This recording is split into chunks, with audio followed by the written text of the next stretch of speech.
ഇതുപോലെ ഒരു ബൗളിലേക്ക് ഞാനൊരു 1/2 കപ്പ് മൈദ ചേർത്ത് കൊടുക്കുകയാണ്. അതിലോട്ട് ആവശ്യത്തിന് വെള്ളം കൂടി ചേർത്ത് കട്ടയില്ലാതെ ഒന്ന് ലൂസാക്കി കലക്കിയെടുക്കണം. ഈ ഒരു കൺസിസ്റ്റൻസിയിൽ ലൂസാക്കി എടുത്തിട്ടുണ്ട്. ഇതിനി നമുക്ക് മാറ്റി വെക്കാം. ഒരു ബൗളിലേക്ക് 1 കപ്പ് പനീർ ഗ്രേറ്റ് ചെയ്തതാണ്, അത് ചേർത്ത് കൊടുക്കാം. 240 ml കപ്പിൽ 1 കപ്പാണ് എടുത്തിട്ടുള്ളത്.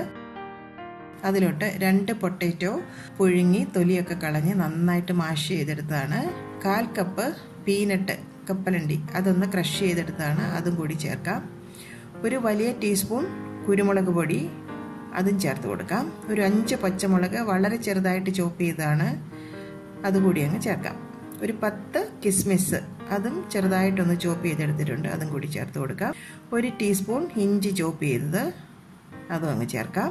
2 തണ്ട് കറിവേപ്പില ചെറുതായി അരിഞ്ഞതും കൂടി ചേർക്കാം. കൂടാതെ ഒരു 2 ടേബിൾ സ്പൂൺ ഫ്രഷ് ആയിട്ടുള്ള മല്ലിയില ചെറുതായിട്ട് അരിഞ്ഞെടുത്തതാണ്, അതും കൂടി ചേർത്ത് കൊടുക്കാം. ഇത് നമ്മുടെ റോൾസിന് നല്ലൊരു ഫ്രഷ് ടേസ്റ്റ് തരും കേട്ടോ. ആവശ്യത്തിനുള്ള ഉപ്പും കൂടി ചേർക്കാം. എല്ലാം കൂടി കൈകൊണ്ട് നന്നായി മിക്സ് ആക്കി എടുക്കാം. ഉപ്പ് ചേർക്കുമ്പോൾ ശ്രദ്ധിക്കേണ്ട കാര്യം, നമ്മളിത് ലാസ്റ്റിൽ പപ്പടത്തിൽ റോൾ ചെയ്തെടുക്കുന്നതാണ്. അപ്പോൾ പപ്പടത്തിന് ഓൾറെഡി ഉപ്പുണ്ട്, അതുകൊണ്ട് അതനുസരിച്ചിട്ടുള്ള ഉപ്പ് കുറച്ച് വേണം നമ്മൾ ഈ ഒരു ഫില്ലിങ്ങിനായിട്ട് ചേർത്ത് കൊടുക്കുന്നത്. ഇനി നമുക്കിത് ചെറിയ റോൾസ് ആക്കി എടുക്കണം. ഇതാ കണ്ടില്ലേ, ഇതുപോലെ ഷേപ്പിൽ ചെറിയ റോൾസ് ആക്കി എടുക്കണം. ഇതിപ്പോൾ ഒരു 18 റോള് ഞാൻ ഇതുപോലെ ചെയ്തെടുത്തിട്ടുണ്ട്. ഇനി ഇതൊരു 15 പപ്പടം ഉണ്ട്. ഇനി ആ പപ്പടം എല്ലാം കൂടി ഒന്ന് റോൾ ചെയ്ത ശേഷം ഇതുപോലെ സിസർ കൊണ്ടങ്ങ് കട്ട് ചെയ്തെടുക്കാം. ഇതാ കണ്ടില്ലേ, നെടുകെ ഒന്ന് കട്ട് ചെയ്തിട്ടാണെങ്കിൽ കുറച്ചും കൂടി ചെറുതായിട്ട് നമുക്ക് കട്ട് ചെയ്തെടുക്കാൻ പറ്റും. ഇതാ കണ്ടില്ലേ, ഇതുപോലെ മുഴുവൻ പപ്പടവും ഞാനിപ്പോൾ ഇതുപോലെ കട്ട് ചെയ്തെടുത്തിട്ടുണ്ട്. ഇനി ഓരോ റോളും എടുത്ത് ഒന്നും കൂടി കൈകൊണ്ട് ഷേപ്പ് ചെയ്ത ശേഷം ഈ ബാറ്ററിൽ ഒന്ന് ഡിപ്പ് ചെയ്ത് ഇനി ഈ പപ്പടത്തിലേക്ക് ഒന്ന് റോൾ ചെയ്തെടുക്കണം. പപ്പടമൊക്കെ നന്നായി റോൾസിലേക്ക് കോട്ടാകണം. ഇതുപോലെ എല്ലാ റോൾസും നമുക്ക് റോൾ ചെയ്തെടുക്കാം. എല്ലാം ഇപ്പോൾ റോൾ ചെയ്തെടുത്തിട്ടുണ്ട്. ഇതിനി നമുക്ക് ഫ്രൈ ചെയ്തെടുക്കാം. ഒരു പാനിലേക്ക് വറുക്കാൻ ആവശ്യമായിട്ടുള്ള ഓയിൽ ചേർത്ത് കൊടുക്കാം.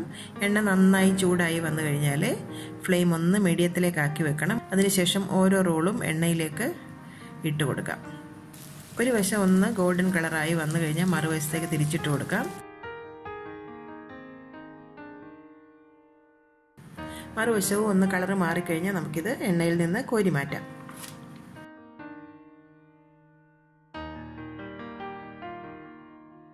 ഇതുപോലെ എല്ലാ ബാച്ചസും നമുക്ക് ഫ്രൈ ചെയ്തെടുക്കണം.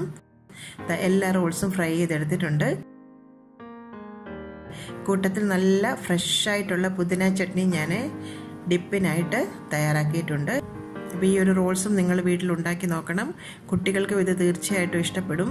വീടുകളിൽ വെച്ച് നമുക്ക് പാർട്ടിയുള്ള ഒക്കേഷൻസിലൊക്കെ തയ്യാറാക്കാനും പറ്റിയ ഒരു സ്റ്റാർട്ടറാണിത്. ഒരെണ്ണം ഞാനൊന്ന് കഴിച്ച് നോക്കട്ടെ. ആ ചട്നിയിലൊന്ന് ഡിപ്പ് ചെയ്ത് ഒന്ന് കഴിച്ച് നോക്കട്ടെ.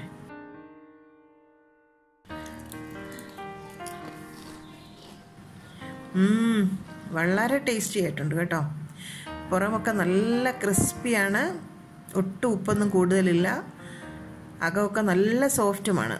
ഫില്ലിങ് പനീർ ആയതുകൊണ്ട് തന്നെ നല്ല ഒരു ടേസ്റ്റും ഉണ്ട് കേട്ടോ. വീട്ടിൽ പനീർ ഉണ്ടാക്കിയെടുക്കുന്ന റെസിപ്പി ഞാൻ നേരത്തെ തന്നെ അപ്ലോഡ് ചെയ്തിട്ടുണ്ട്. ഇനി അത് കാണാത്തവരുണ്ടെങ്കിൽ ഒന്ന് പോയി കണ്ടു നോക്കണം കേട്ടോ. അപ്പം നിങ്ങളുടെ ഫീഡ്ബാക്കിനായിട്ട് ഞാൻ കാത്തിരിക്കും.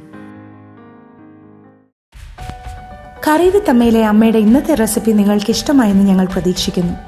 നിങ്ങളിൽ ഒരുപാട് പേര് ഈ റെസിപ്പീസ് എല്ലാം ട്രൈ ചെയ്ത് നോക്കി സക്സസ് ആയി എന്നറിയുന്നതിൽ ഞങ്ങൾക്ക് വളരെയധികം സന്തോഷം. നിങ്ങളുടെ ഫീഡ്ബാക്സും ഫോട്ടോസും എല്ലാം ഞങ്ങൾക്ക് വളരെയധികം വാല്യൂബിൾ ആണ്. ഇതെല്ലാം കാണുന്നതിൽ ഞങ്ങൾക്ക് വളരെയധികം സന്തോഷവുമുണ്ട്. നിങ്ങൾ ആഗ്രഹിക്കുന്ന ഏതെങ്കിലും റെസിപ്പി അമ്മ വഴി കാണാൻ നിങ്ങൾക്ക് താല്പര്യമുണ്ടെങ്കിൽ ഞങ്ങളെ തീർച്ചയായും ഫീഡ്ബാക്സ് വഴി അറിയിക്കണം.